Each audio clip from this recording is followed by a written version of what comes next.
Hello students, welcome to the new video of our channel Knowledge Quest. In this video, we are going to learn a poem for 11th standard, The Sower, written by Victor Hugo, a French poet, and translated into English by an Indian poetess, Torulata Dutt, widely known as Torulata Dutt. Though she got a very little span of her life, she had written very good piece of poetry and literary work. Sita and all are very famous by Torulata Dutt. So this is a very beautiful poem, short poem regarding to the life of a farmer, and which is closely related to our Indian culture also now. So I'll read the poem first and then we'll discuss this poem line by line. The Sower.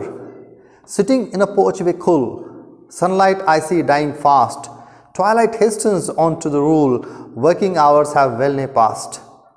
Shadows run across the lands, but a sower lingers still, old in rags, he patient stands, looking on I feel a thrill. Black and high his silhouette dominates the furrows deep, now to sow the task is set, soon shall come a time to reap. Marches he along the plain, to and fro, and scatters wide, from his hands the precious grain. Muse I, as I see him stride, darkness deepens, fades the light. Now his gestures to mine eyes are august and strange, his height seems to touch the starry skies. In this poem, the poet describes the greatness, the hard work, hardship taken by the sower, means the farmer. Now we'll discuss the poem line by line. The background of the poet is that the poet is sitting in a veranda of his house, and in front of him there is a farm. At the time, in the very first stanza of that poem, it is mentioned that it is the evening time, end of the day around, and the poet is sitting there calm and cool, and when he watches someone, a sower particularly, there in the fields, then what emotions and what thoughts comes to his mind, he has portrayed those thoughts, those emotions in this poem. Now we'll discuss the poem line by line. We'll try to understand this poem. Sitting in a porchway cool, sunlight I see dying fast, twilight hastens on to rule. Now where the poet is sitting? In a porchway, in the veranda of his home. And porchway cool, cool is, this word is having lots of shades of meaning. In one way, cool tells his own mentality that he is very relaxed. Another meaning that the temperature of that surrounding is very cool. So sitting in a porchway cool, sunlight I see dying fast. Sunlight, as I see is dying fast. Sunlight is dying fast, means it is the end of the day. As we know, here the poet has mentioned the word dying fast. Two words are there. We see when in lots of literary works, the day or the end of the day is concerned or is related to the death, and that's why he has used the word dying. Dying in another means minimizing. So the sunlight is now getting to an end, and fast. Why he has used the word fast? It is simply because, as we know, if you have observed the evening, when the sun is setting, it goes very fast as compared to the sunrise. The setting of the sun, the speed of setting of the sun is very fast. That's why he says, sunlight I see dying fast, twilight hastens on to rule. The twilight, but it's a mixture of light and darkness. Twilight. So twilight hastens on to rule. Now because when sun sets, there is the rule of the darkness. Darkness comes to rule. So as the power of sun is getting minimized, then the darkness is very eager to cover the whole earth, and that's why he very beautifully says twilight hastens on to rule, because the power of sun is now getting minimum, and that's why twilight means hasten means it's in a hurry to rule the world. Twilight hastens on to rule, working hours have well nigh passed. So as it is end of the day, working hours are nearly at the end. Well nigh past means those are now around over. Well nigh means about. Working hours have well passed, about those are over. Shadows run across the lands. Shadows are running across the lands. As we know, our shadows are longer, particularly by the evening, and those are running fast. This means the sun is setting fast, so the shadows are lengthening in a fast way. So shadows run across the lands, but a sower lingers still. Though the working hours are over, the working hour is over, everyone is back to his homes, but a sower means the person who sows the seeds, means the farmer. A sower lingers still. Lingers means to remain behind. He is still lingering behind. He is still there on his farm. Old in rags, he patient stands. How is standing? Patient. He is having patience. Old in rags.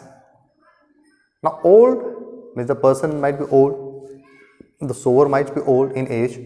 In rags means he is not having robes on his body. Obviously, how a poor farmer can have robes or very beautiful clothes on his body. He is in rags. So old in rags, he patient stands. Now here lots of meanings can be understood from this line. Old means he is experienced. He has seen lots of seasons throughout his life. In rags, it also denotes his poverty. He has not rich, so that he can afford for very good and very standard clothes. So he is in rags. So old in rags, he patient stands, but still he is patient. Now it is seen, friends.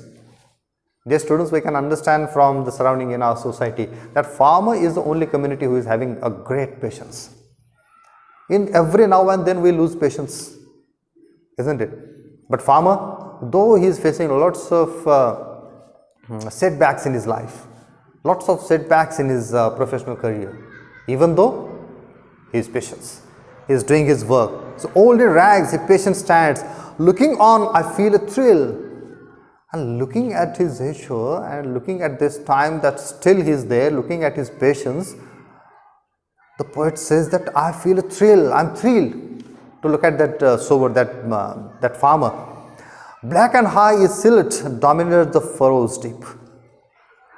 His silhouette, his shadows, his figure, blackened figure actually, because now it is twilight. Now silhouette is a word which is used not to denote the shadow, but the figure, the outline of that figure, but it is in a very dim light. So we cannot understand what it is, that person is, but we can understand that yes, that person is a human being. At the outline of that blackened outline of that person, the figure, that is called as silhouette. So black and high, his silhouette dominates the furrows deep. He has already plotted the line. Now the furrows are there, and here he says that his black and high, his silhouette dominates the furrows deep. The furrows are deep, but his silhouette is dominating that.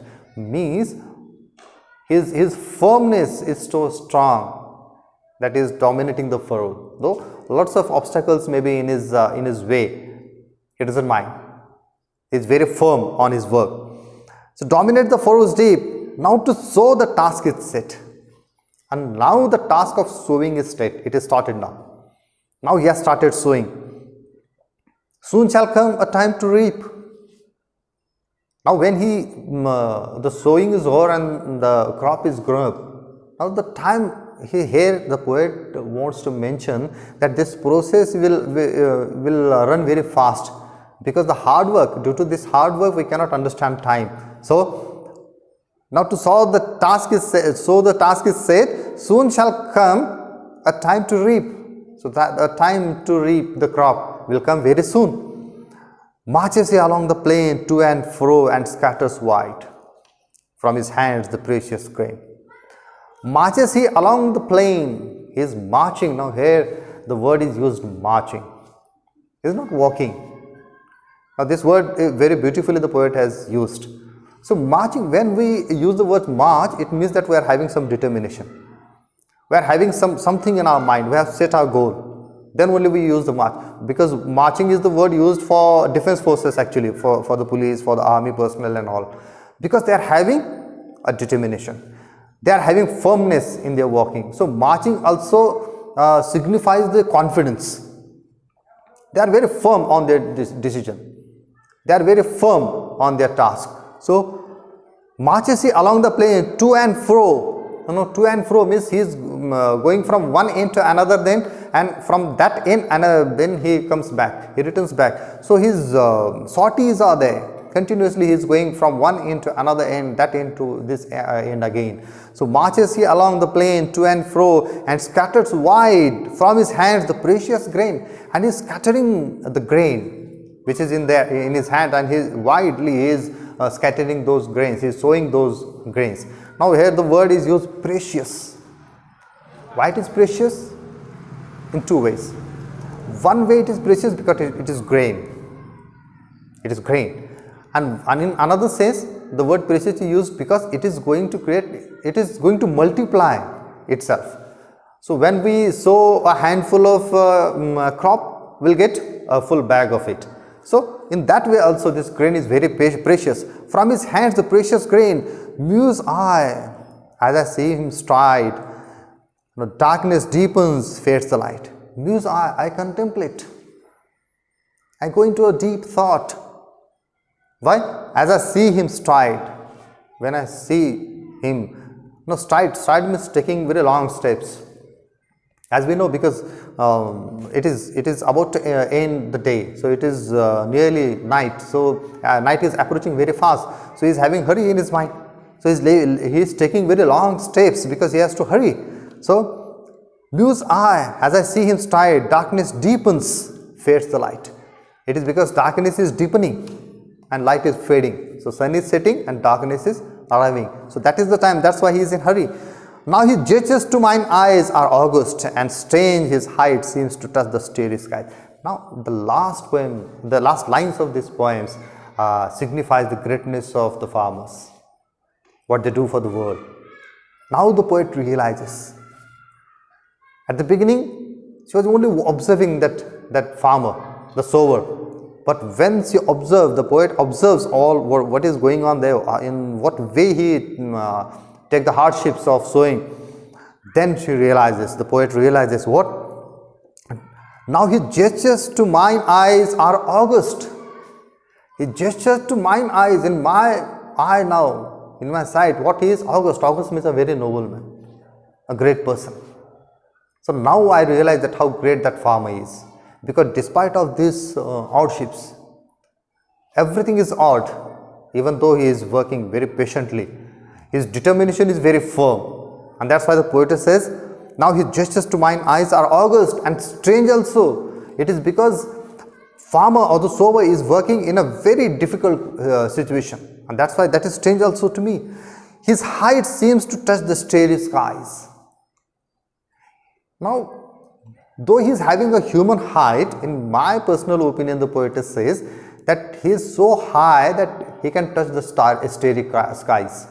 Means that denotes the greatness of the farmer, that denotes the greatness of the sower. That though his physical height is very, very little as compared to the height she is mentioning.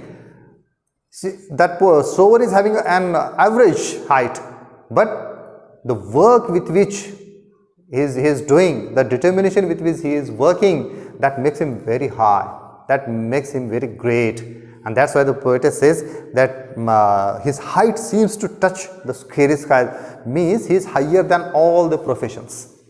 So farmer is greater than anyone else in this world, she says. It is because simply he is the creator. He is sowing, that's why we can have the grains, we can have the crop.